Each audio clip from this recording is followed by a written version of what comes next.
김성수의 대중문화 읽기.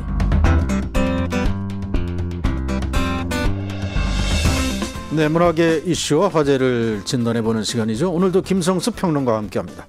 안녕하십니까? 안녕하세요, 김성수입니다. 네, 저희가 이 시간을 통해서 천경자 화백 위장 논란에 대해서 진단한 바가 있습니다만은, 자, 고인이 되신 천경자 화백 유족들이 국립현대미술관이 위작을 인정해라, 그리고 사과하라, 이런 기자회견을 열었네요. 예, 그렇습니다. 천경자 화백의 유족은요, 위장 논란, 그 미인도죠. 네. 미인도의 위장 논란과 관련해서 국립현대미술관이 위작이었음을 시인하고 사과하지 않으면 수사를 의뢰하고 소송을 제기하겠다라고 입장을 밝혔습니다. 바로 오늘이었죠. 네. 천 화백의 차녀, 그 김정희 몽고메리 미술가 교수, 그리고 사위인 문범강 조지타운대 미술가 교수의 법률 대리인인 백음자 변호사가 오늘 이와 같은 내용의 통보문을 국립현대미술관에게 보냈습니다. 네. 통보문에는요, 속속 밝혀지는 증거에 의해서 소위 감정, 이른바 과학적 수사라는 결과라는 것들이 미술관 측과 화랑협회가 허위 및 조작된 정보를 유포한 것이고, 네. 그럼에도 현재까지 잘못된 입장을 고수하면서 고인에 대한 명예훼손을 지속하고 있고, 저작권법을 위반하고 있는 행위를 가리켜서 국립현대미술관이 여기에 대해서 이제 책임을 져야 된다는 것이고요. 그래서 이를 상대로 법적 대응을 할 준비를 마친 상태다, 이렇게 얘기를 하고 있고요. 여러 가지 증거가 있다고 합니다. 네. 그 증거 중에 하나가요. 11월 지난 13일이었어요. 네. 그 JTBC에서 단독으로 보도한 국립과학수사연구소에서 천경자 화백의 미인도를 감정한 적이 없다라는 확인을 해준 내용이었습니다. 네. 사실은 죄송합니다. 91년도 9월 달에 그 뉴스들, 91년 4월이군요. 4월 달에 뉴스들을 보면 국립현대미술관이 국립과학수사연구소와 한국과학기술원의 미인도의 정밀 감정을 의뢰했다는 기사가 나오거든요. 네. 그리고 이제 화랑협회 측에서 국가수에서 감정을 다해서 진품으로 판정됐다, 이런 식으로 얘기를 했습니다. 그런데 국립과학수사연구소는 감정서를 작성한 사실이 없다, 이렇게 얘기를 했거든요. 네. 그것도 국회에서 그 노웅래 의원의 질의에 대해서 감정서를 작성하거나 감정을 한 근거들이 전혀 안 나오고 있다. 이게 무슨 얘기냐면, 감정한 근거들이 안 나온다는 건 아예 감정을 이렇게 뭔가 의뢰받고 그 의뢰를 어떻게 처리했다라는 기록조차도 없다. 이건 좀 심한 거죠, 사실은. 네. 그냥 감정을 의뢰했는데 뭐 감정 불가가 나왔다든가, 그래서 뭐 그 결과를 조금 왜곡했다는 이 정도가 아니라, 감정 자체를 의뢰조차도 하지 않고서 국립과학수사연구소에서 감정해서 진품이다라고 얘기를 했다는데, 당시에 도대체 국립과학수사연구소에서는 왜 그런 얘기를 하지 않았는지, 이런 부분도 상당히 미스테리로 남아있는 그런 상황이고요. 네. 아무튼 그때 당시에 그 감정위원들은 화랑협회 중심이었고, 또 그 국립현대미술관 입장에서는 사실 이 작품을 어떻게 입수했는지 경로서부터 밝히는 것들이 이제 그 사실은 명확하지 않았기 때문에 그런 부분들에 대한 얘기를 하는 것만으로도 자기 몫은 다 했다고 볼 수가 있거든요. 그러니까 결과적으로는 화랑협회 측에서 제시했던 심사위원들 중심으로 뭔가 어떤 움직임들이 있었던 건 아니냐.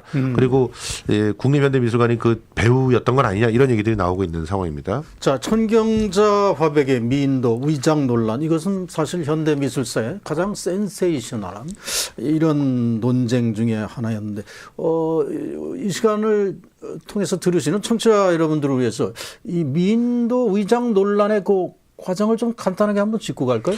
예, 이게 전두환 전 대통령의 호장품 가운데 아니죠? 저기 누구죠? 김재규 네. 중앙, 그때 당시에 네. 김재규 중앙정보부장의 소장품 중에 나왔다는 소장품 거죠? 네. 중에 나왔다는 건데, 네. 우리가 11.6 사태 때 박정희 전 대통령을 저격을 하고 붙잡히고, 그리고 이제 형장의 이슬로 사라진 네. 김재규 전 중앙정보부장의 재산을 정리하는 과정에서 미인도가 나와서 사실 그 김재규 전 중앙정보부장의 재산은 전부 국가에서 네. 그야말로 그 뭐라고 해야 돼요? 몰수를 냈죠. 네. 예, 그 몰수한 근거가 몇 가지가 있는데 네. 그걸로 이제 전체를 다 몰수했습니다. 그래서 국가에 귀납이 됐는데 네. 그 중에 미인도가 있으니까 그 미인도를 비롯해서 몇 작품을 국립현대미술관에게 소유권을 넘겼고 그리고 그 넘긴 걸로 그 확보를 하고 있다가 90년에 가서 그때 가서 그 국립현대미술관에서 이 청경좌백의 미인도를 그걸 진품으로 인정한 거죠. 그러니까 자기네들은 당연히 감정을 했다고 하는 거죠. 그러니까 네. 그 미인도를 처음에는 어떻게 했냐면요. 미인도를 가지고 그 복제품 그 일종의 브로셔 같은 걸 만들었어요. 네. 그러니까 벽에다 걸 수 있는 브로셔 같은 걸. 그래서 이거를 10,000원에 팔았습니다. 네. 장당 10,000원에. 그런데 이걸 팔면서 청경자 화백한테 이게 진품 당신 진품이 맞습니까? 네. 이걸 이렇게 찍어서 팔아도 되겠습니까? 아하. 이런 걸 전혀 물어보지도 않고 네. 판 거예요. 팔아서 그게 어떤 그 청경자 화백의 지인이 보니까 그게 목욕탕에 걸려 있었다든가 뭐 이래가지고 그걸 보고 네. 너무 그 어이가 없어가지고 천화백에게 제보를 한 거고 네. 천화백은 그래서 국립현대미술관 측에 요청해서 내 그림 갖고 있다는데 한번 보자. 근데 봤는데 이건 내 그림이 아니다. 이러면서 근거까지 제시를 했어요. 근거를 제시한 게 일단 나는 꽃을 저렇게 조악하게 그리지 않는다. 네. 그리고 그 마지막에 이제 그 자기 이름을 써놓게 돼 있는데 네. 그 이름에서의 그 이름하고 숫자를 전부 한자로 자기는 표기를 한다. 그런데 여기는 아라비아 숫자로 돼 있다. 흔히 뭐 경자 그리고 숫자 이렇게 나오는 그렇죠. 거죠. 네. 근데 아라비아 숫자로 돼 있다. 이렇게 돼 있기 때문에 이거는 내가 그린 게 아니다. 아. 그리고 뭐 떡지게 표현한 그런 머리 네. 그 색깔도 나는 머리 색깔을 저렇게 떡을 지게 칠하지 않는다. 다 한 올 한 올을 갖다 칠한다. 이런 식으로 반박을 갖다 했거든요. 네. 그런데 국립현대미술관과 화랑협회 측에서 이 감정을 하면서 국가수 뭐 온갖 그 과학적 기술을 다 동원해가지고 결과적으로는 이건 진품이다 이라고 얘기를 한 거예요. 작가가 그린 적이 없다는데 그러면서 작가를 자기 자식도 몰라보는 그런 좀 이상한 사람 이렇게 몰아갔거든요. 그럼 유족이 얘기하는 건 그린 적이 없는 겁니까? 아니면 원본이 따로 있는데 이건 의작이라고? 그린 적이 없습니다. 그린 적이 없다. 네. 미인도는 그린 적이 없어요. 이전서부터 일관되게 주장해 왔던 거고요. 아. 그리고 실제로 그 자기가 그 청경자 화백의 그림을 위조했다라고 하는 그 증인이 나오기도 했었죠. 네. 그래서 그 사람이 여러 청경자 화백의 그림을 달력에서 보고 네. 그거를 갖다가 조합해서 한 작품을 만들었다 이렇게 얘기를 했어요. 네. 그래서 구도나 뭐 어떤 색채나 또 그림이 전혀 청경자 화백이 그리지 않았다라고 하는 것들과 이 서로 일관성 있게 맞았잖아요. 그런데 이 사람이 그렸다라고 하는 시점이 84년도인 거예요. 네. 그런데 김재규 중앙정보장관이 죽고 거기서 그림이 발견됐다고 하면 최소한 80년 이전이지 않습니까? 그렇죠. 그게 일치하지 않아가지고 위증이다 이렇게 얘기가 나온 거예요. 그렇군요. 그런데 그게 사실은 그 김재규 그 중앙정보부장 그 창고에서 발견됐다는 것도 확실한 물증이 없는 상태이기 때문에 어둠의 경로를 통해서 혹시라도 국립현대미술관이 화랑협회의 누구를 통해서 입수한 것을 숨기려고 그런 식으로 얘기한 건 아니냐는 그런 일부의 지적들도 있었습니다. 네. 의혹 제기도. 네. 너무 음모론적이긴 하지만. 그런데 일각에서는 왜 그 작품이 김재규가 소장하고 있을까? 자, 이런 어떤 군부와 관련된 그런 어떤 명예를 훼손할 수 있는 그런 정황 때문에 청경자 화백 측에서 진본임에도 불구하고 의작이라고 한 게 아니냐 뭐 이런 얘기도 있었고요. 예, 별별 그런 얘기들 다 걸 있었죠. 카피해서 거는 것 자체에 대한 상당한 모욕감 예. 이런 것 때문에 했다는 얘기도 있지만 어쨌든 지금 이것이 증거가 지금 나와 있고 법적 대응을 한다니까 상당한 지금 증거를 일단 확보했다고 봐야 되겠네요. 그렇죠. 지금 동영상도 그러면 많이 이 있고요. 국립현대미술관이 이제 어떤 입장을 발표해야 될 차례인데 아직은 어떤 대응이 나왔습니까? 그러니까 말입니다. 지금 국립현대미술관이 11월 13일 날 JTBC 보도를 한 이후에 네. 묵묵부답이에요. 지금 사실은 그 정도가 얘기가 나왔으면 그 부분에 대해서 철저하게 조사를 해서 어떤 상황인지를 밝히겠다라고 나와야 되는데 네. 지금 국립현대미술관의 소장품 소장품 목록에는 미인도가 빠져 있습니다. 네. 그러니까 소장품 목록에도 빠져 있는 상태고 뭐 이전에 해명을 했었던 최근에 해명한 건 아니지만 이전에 해명을 했었던 걸 보면 유족들이 그걸 불편해하니까 그냥 이름을 뺐다 이렇게 얘기를 하는데 유족들이 불편해한다라고 하면은 정확하게 다시 재조사를 하거나 하는 그런 걸 통해 가지고 이걸 문제를 해결해야 될 것인데 실제로 지금 현재는 검찰에서도요. 그냥 손을 뗀 상태였거든요. 네. 그런 위작에 대한 논란이 재점화됐었을 시점, 그러니까 그 진짜 범인이다라고 하는 사람이 잡혔을 시점에 공소시효가 만료됐다 이러면서 그냥 엎어버렸어요. 네. 자, 그러면 이번 기회를 통해서 네. 확실하게 법적으로 가야 수사를 할 수 있으니까 수사를 하지 않으면 이거는 나오지 않는 상황입니다. 자, 이건 또 다른 또 문학의 이제 논쟁이 또 다른 시작일 수도 있겠는데 예. 왜 유족들은 구태여 지금 이 문제를 다시 또 이 거론해서 정식으로 법정 대응까지 이 불사하는 이런 정면 대결에 나선 거라고 봅니까? 글쎄요, 저는 뭐 일단 여러 준비들을 이전서부터 했었을 테지만 네.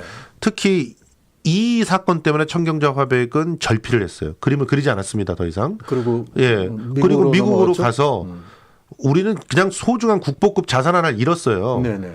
그런데 유족들의 입장에서는 이 화백이 죽을 때까지도 제대로 편안하게 이 문제 때문에 제대로 편안하게 눈을 못 감았으니 죽어서라도 고인의 명예를 회복시켜줘야 되는 거 아니냐라고 하는 그런 의지가 있었을 것이고 네. 또 하나는 지금 JTBC를 비롯해서 그 청경자 화백의 죽음으로써 다시금 주목을 받게 되면서 이 위장 논란이 불거져 나왔거든요. 네. 그래서 또 여러 가지 제보들과 증거 자료들이 취합이 됐다는 것이죠. 네. 그러면서 이번 계기를 통해서 이 문제를 다시 한번 논의할 수 있는 그런 계기가 생겼다고 보는 것입니다. 네. 자, 이번에는 연예계의 가장 뜨거운 지금 논란거리가 되고 있는 이 신은경 배우 얘기를 좀 해보죠. 자, 장애인 아들을 이제 두고 있다는 것을 팬들이 다 알고 있고 이 지극정성으로 이 장애인 아들을 돌보고 있다. 그리고 신은경 배우는 또 작품 속에서도 이 장애인 아들을 돌보는 그런 역할로도 많은 호응을 받고 그랬는데 자, 지금 이 인터넷이 시끌시끌합니다. 어떤 그렇죠. 이유 때문입니까? 지금 아이를 키우고 있는 신은경 씨의 전 시어머니가 8년 동안 2번밖에 아이를 찾아오지 않았다고 폭로를 한 것이죠. 네. 그래서 신은경 씨가 이전에 했던 인터뷰들이 전부 물망에 오르게 된 것이고 거짓으로 모성애를 팔아서 결과적으로는 이제 자기 가치를 높이려고 했다 이런 그 의혹이 불거지면서 이 신은경 씨에 대한 해명을 요구하고 있는 그런 상황입니다. 사실 신은경 씨가 굉장히 어려운 이 삶의 과정을 겪은 것으로 우리가 알고 있잖아요. 그렇죠. 뭐 눈 한쪽도 실명됐다 하고 또 뭐 어떤 남편과의 이혼 이런 문제. 예. 특히 바로 이 장애인 아들을 두고 뭐 방송에 나와서 나는 그 아들이 나의 어려운 삶을 지켜줬다는 식으로 얘기하지 않았어요. 그렇죠. 네. 그 단독 인터뷰 때문에 더더욱 화제가 됐던 것인데 네. 지금 뇌수막염, 뇌수종이죠. 뇌수종을 10개월 때 알아가지고 네. 그다음에 2년간은 포기를 못해서 아이를 데리고 매일 병원에 다니다시피 했고 또 그리고 그 이후부터는 아이가 있기 때문에 내가 뭐 버티고 있었다. 뭐 이런 식의 얘기들을 갖다 한 건데 그런데 양육권이 있는데 아이를 찾으러 오고 있지도 않고 친권이 있는데도 연락도 잘 안 되고 남동생이 인간적이어서 연락이 안 되거나 양육비가 필요할 때 돈을 좀 보내주고 있다. 이런 얘기를 한 거예요. 네. 그래서 이제 그 취재를 갖다 이렇게 해봤더니 뭐 일단 아이와 함께 동반한 모습이 없었다라는 그런 증언들이 지금 나오고 있어서 신은경 씨의 해명을 요구하고 있는 겁니다. 지금 신은경 씨는 뭐 소속사 문제도 있고요. 네. 지금 최근 10월에 소속사를 옮겼는데 전 소속사 측에서 지금까지 돈을 못 받은 부분 정산하겠다라고 하면서 소송을 하고 있는 상황입니다. 네. 사실은 뭐 빚도 뭐 대신 갚아줬었고 호화 생활을 하는 거 돈 다 대줬었고 너무 힘들었다 이런 얘기가 나오고 있는데 그러니까 아픈 아이를 키우면서 아이를 돌보기 위해 양육비는 제대로 주지 않으면서 호화롭게 해외여행을 다니고 자기는 또 양악 수술도 하셨다 그러잖아요. 수술도 그렇게 다 하고 이런데 돈을 갖다 쓴다? 이게 그 누리꾼들의 기본적인 그 정서에는 어울리지 않는 그런 상황인 것이죠. 그럼 김성수 평론가는 어느 쪽으로 봅니까? 지금 이 논란 양쪽으로 갈려져 있는데. 예, 기본적으로는 신은경 배우의 입장이 나와야지 뭐 얘기를 할 수 있을 거라고 보는데요. 네. 이 배우라고 하는 그 직업이 아이를 그것도 장애를 갖고 있는 아이를 직접 부양을 하면서 할 수 있는 직업이 아닙니다, 사실은. 네. 그 자체가. 그래서 지금 아이가 나에게 힘을 줬다라고 얘기를 했던 것. 그리고 또 이 신은경 씨가 방송을 쉬었던 적이 있었잖아요. 네. 그 쉬었던 그때는 아마 아이를 정말 조금이라도 케어를 했었을 가능성은 있지만 일정 기간 이후 다시 말해서 다시 시어머니한테 맡기고 난 이후서부터는 실제로는 아이를 데리고서 뭔가 일을 할 수 있을 그런 정황은 아니었던 것 같아요. 그런데 네. 이 부분을 계속 이렇게 뭔가 자기가 아이를 계속 데리고 있는 것처럼 혹은 적극적으로 잘 부양을 하고 있는 것처럼 이렇게 그 거짓말을 한 것에 대해서는 그 부분은 좀 반성을 해야 되지 않을까 하는 생각들이 좀 있고요. 네.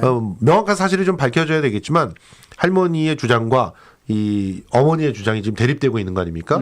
그 가운데서 좀 균형 잡힌 시각에 그 좀 깊이 있는 취재들이 좀 돼야 되지 않을까 하는 생각이 듭니다. 지금 신은경 씨로부터 이 지금 벌어지고 있는 이 사태에 대한 명확한 반응을 보이지 않고 있고 지금 뭐 종족도 잘 알 수 없다는데 이거는 정말 장애인 아들을 지극정성으로 보살핀 것이냐 아니면 오히려 장애인 아들의 아픔을 이용한 것이냐 이런 문제고 예. 이 모진 엄마 또 비정한 엄마로 비칠 수 있기 때문에 지금 이렇게 뭐 그냥 마냥 침묵을 지킬 상황이 아닌 것 같습니다. 그렇습니다. 그러니까 저는 그렇게 생각을 해요.